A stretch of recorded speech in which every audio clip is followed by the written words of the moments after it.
Hey lovely, welcome back to another installation of the Trippy Drip Creative. It's your girl, Diamond Drip. Exciting times are among us.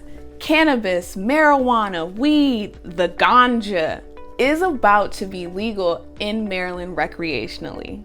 On September 8th, a campaign to legalize recreational marijuana in Maryland was launched, asking voters to choose yes on 4 in November. 4 on the ballot will be a question regarding the legalization of cannabis possession for adults over the age of 21. This will be great for Maryland cannabis consumers as it will legally allow them to carry up to 1.5 ounces of product on them so long as the consumer is over the age of 21. So where will the consumers get their products? While the news is great for the consumer, the small business owner such as myself has to look at the behind the scenes costs to figure out how this new legislation will affect the ability to get their clients their healing products. Historically, when it comes to social equality and inclusion in the marijuana industry, people of color who try their hand usually get the short end of the stick. Currently, to obtain a license to grow marijuana and own a dispensary is $11,000, paying the first $3,000 at stage 1 and the remaining $8,000 at stage 2. If you can swallow the initial $11,000 fee just to obtain the license, not the product, then you're looking at an annual license fee of $165,000 if you want to stay in business.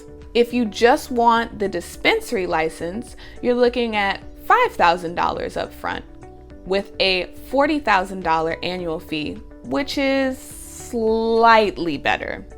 Now, for a second, let's think about the costs associated with the simplest sale that a dispensary could do: cannabis flower. So if you just have the dispensary license, you've got your initial $5,000 fee. You also have the cost of flower because you're going to have to buy it if you didn't get the grow license, which I remind you to obtain both is an extra $6,000 up front and $120,000 annually. So again, you have the cost of the flower, which can range you, depending on the quality, $600 to $3,200 per pound. Then you've got your product containers or bags because everything has to be childproof in compliance with current laws. Typically, these items must be bought in bulk, which can range from $800 to $2,000. Then you've got inventory tracking systems, which is a monthly cost, exit bags, bought in bulk, and labels that must be printed in order to keep up with compliance laws. Now, that's just product specific costs that we're looking at. So it might not seem so bad. $5,000 up front, then monthly, about 10 pounds of mid-grade at say $2,000 a pop is $20,000. With supplies to get it to your customer in compliance with local laws costing about $2,000 a month. And a monthly inventory tracking cost. So maybe $22,200 plus $5,000 plus $40,000 annually. Your first year in business will cost you roughly $311,400. But wait, all of this does not include the actual cost of running your business. For that, you need to worry about leasing contracts because you have to have a dispensary where people can buy their items.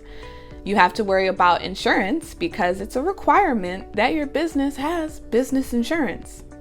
Then you have to pay your employees, unless of course you want to be working every single day that your store is open, which those employees that I was talking about, you don't get to write them off at tax time.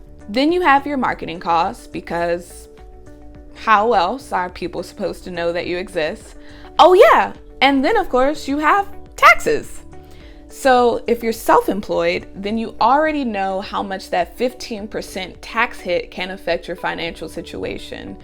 Imagine the taxes on cannabis, which are upwards of 20%. It's a lot, right? And heaven help you if you want to have more than just flower in your dispensary.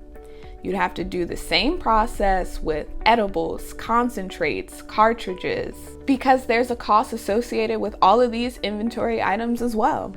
Voting yes on 4 in November is only the first step. Once we attain legalization, we can then focus on equality and inclusion, especially for people of color. In November, if Maryland passes the legalization of marijuana, it will show that the people's voices matter.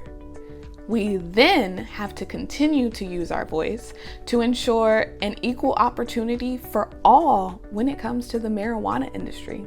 If where you live is looking to legalize marijuana recreationally, I'd love to hear about it in the chat. And if you're involved in that movement, I'd love to know that too. Until next time, my lovelies.